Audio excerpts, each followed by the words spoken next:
If you make work that really takes into account the way the audience is going to experience it, then it makes you a designer. Artists seem to be driven by an internal want to create something, and it has to be that particular thing. And I don't mind adjusting it to whatever the audience likes.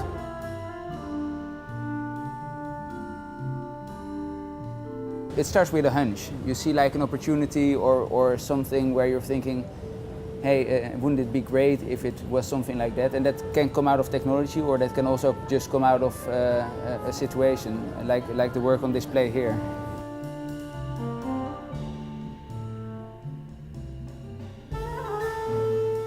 I grew up in Holland. I lived in a small town very close to Amsterdam. I always wanted to travel, so when I was 19 I really had enough of school. I went traveling for 10 years. I lived in LA doing post-production for a while. I lived in London, even been to Adelaide for a bit to take flying lessons. And then I looked at what my friends did who were doing interesting stuff. Turned out a lot of them studied interaction design in Holland. So I went back to school when I was 29 and studied interaction design.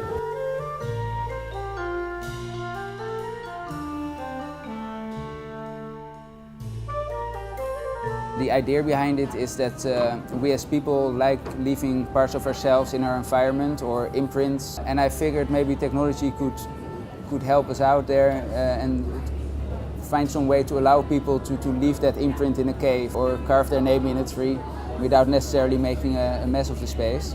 So then I got to experimenting with some different approaches, and in the end this one came out.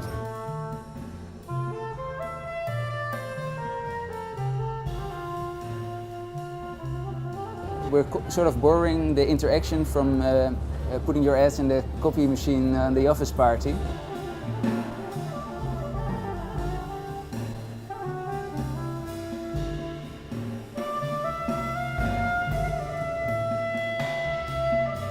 What the user does, which for me is the actual artwork. The interaction of these people, these little cultures you get when people show each other, hey, you can do this, you can do that.